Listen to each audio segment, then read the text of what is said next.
You're very welcome back. Now, we were all shocked and horrified by the bombing in Manchester earlier this week that left 22 dead and dozens injured.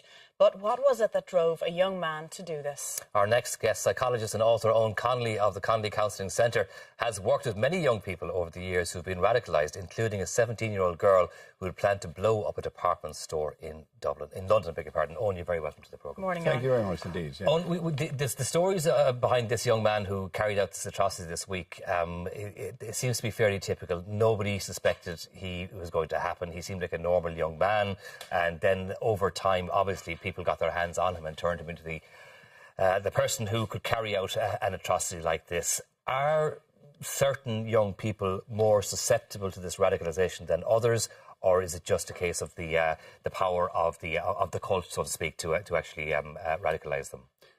No, people are more subject to, and they're subject to because a lot of these young people that you'll hear about are quite sensitive, and they're often very kind and seem to be kind people, and no one would notice that they had anything, that they would do such a thing. In fact, it's quite a shock to a lot of people to find that these people are involved. But basically, the foundation for most of these young people is emotional reasoning. In other words, what we have to understand is, all of us, you, me, up to age 10, roughly, we operate on emotional reasoning. If I feel it, it must be true. Okay. Now, if you don't have the kind of investment from family members and parents and so on, sometimes we don't get a handbook for that. But if we don't, what happens is some children stay on in that world of emotional reasoning. And so it means unmet emotional needs is a big problem. That is, if I don't feel loved, if I don't feel that somebody cares about me, if I don't feel, do you understand, rather than the truth. Yeah. And so what happens then is that they are singled out by people who know this. You know, remember, the people who recruit these people would be as bright as myself in terms of their understanding of brain and behaviour. So what they'd be doing is they'd be looking for people like that. And they do this love bombing, grooming, this process that goes on that really is so attractive to these people because they're told they're loved and they're wonderful and they're fantastic. And we have a very clear case of it in a girl in London that you worked on, That's Owen. true. Yeah. And exactly that, she wanted to be more loved by her own father, who was never there. That's the issue. He wasn't there. And these people, but there was in her case, it was very deliberate. They knew her father was in a very high position. They knew that by taking her into their group and indeed grooming her and having her do the terrible deeds that she was meant to do would have quite a catastrophic effect. It wouldn't be just this young girl blowing up a department store. Yeah. It would have, you know, bigger knock-on effects. Oh, absolutely. Yeah. So she was singled out and groomed and brought into the good cop, bad cop relationship with people, etc.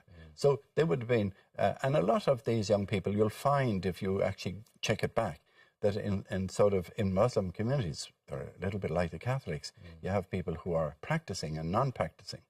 And so if you get a young person who is sort of not really, goes to mosque or goes to church, but they're quite sensitive people and they're brought in and bought into the idea that maybe, what you could do, when they've got them to believe that the whole story about this is holy war or this is something that you could do and that later on you're going to, whatever happens and whatever you do, well, all your sins are forgiven.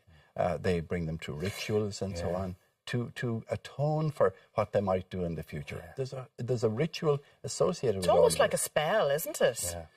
Well, they're under a spell in the sense that they really, truly feel.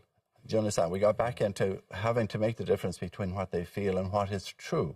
And so, for instance, in the Quran, there's no facility within the Quran that allows a believer to hurt anyone at all. It's just not in the makeup of the language or even how they're taught. But they have taken elements which they then produce for these young people about holy war and they're against us and you can defend yourself. We're defending ourselves against a society that's becoming very corrupt and so on. They say the devil writes scriptures for his own needs, and that's basically what's going on there. Yeah. Owen, so when a person comes to your awareness that they have been radicalised, how do you de-radicalise them? What is involved in that process? Well, first of all, you really need to see, when you sit down with them, you agree with what they're believing, because you must agree with what they're believing, or otherwise they're defensive. Right. So you have to say, well, I know that you believe this because that's how you feel. So you've got to be talking to them about it, but then you're going to introduce some truths that would make them consider that.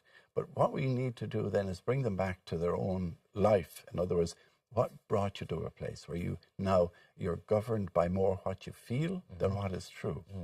And it sort of suddenly dawns on them that they're actually responding more to the feelings than the facts.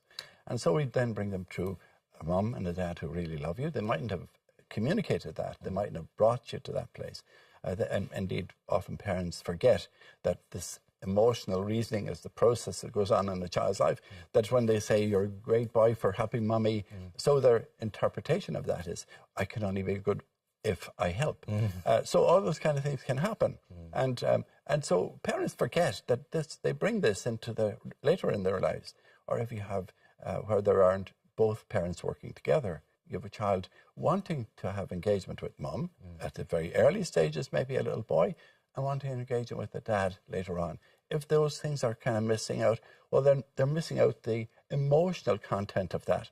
And emotional content is huge and very important for our development. So is it a light bulb moment with these people when you're de-radicalising them? I mean, it takes obviously a lot of time. They don't mind.